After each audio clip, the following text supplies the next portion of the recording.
Hello and welcome to Self Learning. In the last video, we learned 21 useful email phrases. In this lesson, we will talk about do's and don'ts of email etiquette.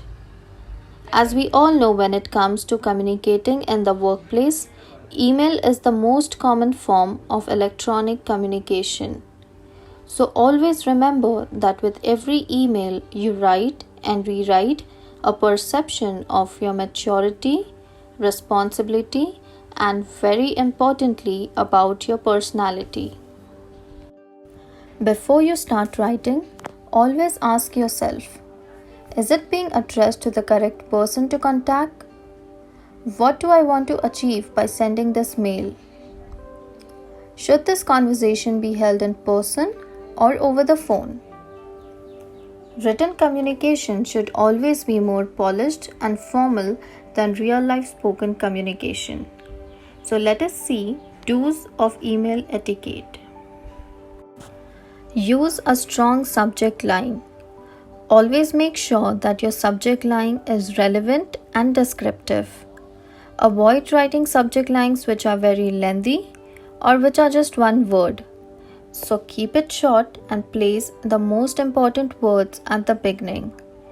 Be clear and specific about the topic of the mail. Use appropriate salutation or greeting. Dear is one of the most appropriate salutation for a formal greeting. Hi or hello is used for semi-formal or informal mails. Avoid salutations like hey, what's up, even if the person is your close friend, because he or she is your work colleague first. Always use Mr. or Miss with the last name. If you don't know the recipient's gender, use both the first and last name in the salutation, such as Dear James Bond. Let's see an example where James has sent an email to Anna. In the first example, James is saying, Anna, I need your report by 5 p.m. today or I'll miss my deadline. James. So by reading this email, Anna might think that James is frustrated or angry, but in reality, he is not. So it's very important that you use positive words to frame your sentences and questions, or it may create misunderstanding. Avoid starting an email with I need or you need to, you have to, that's not correct, multiple question marks, or just the name. Now let's see example 2. Hi Anna, thanks for all your hard work on that report. Could you please get your version over to me by 5 p.m., which would help us to meet the customer deadline. Please let me know if you have any difficulties in completing it. Thank you so much, James. Now here, Anna will feel happy that James is appreciating her hard work and she will share the report on time. Always remember that the reader is not able to see you. So it is the words that will reflect your emotions. So always use positive words and be polite and courteous in tone. Keep your email short because long emails generally confuse the receiver and the mail might not be read till the end with concentration. If you have multiple topics, it is best that you number each point. Numbering and bullets make it easier to understand the points to be followed and clarifications if any. Writing in paragraphs does not give as much clarity when multiple points have to be expressed. Correct spelling and grammar is a sign of a true professional. It leaves a positive impression on the receiver of email. So always use spell check option to avoid the errors. Once the email is written, do read it to check if the message conveys what you wanted to express. Proofread your mail by hitting F7 to check for any kind of grammatical or spelling mistakes that you might have made.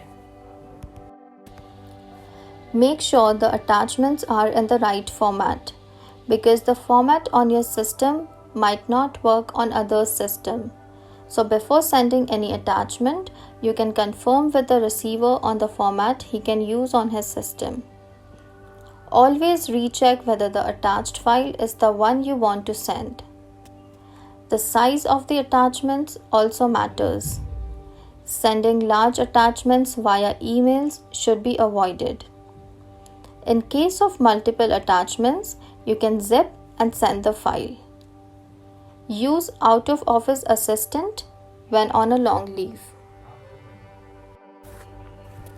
Let's see an example of out-of-office assistant. In the first example, Jacob has written, "Hi sir, I'm out of office now. Please contact my team members or my boss. Regards, Jacob." So what is your perception about Jacob? You might think he's careless and may not be effective even when in office, because the message does not give clear information like when he will be back to office, who are his team members or boss, and their contact details.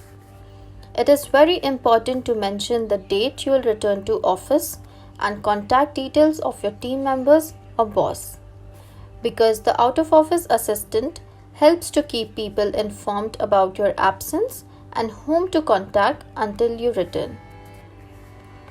So now let's see example 2. Hi, thank you for your message. I'm currently out of office with limited access to email.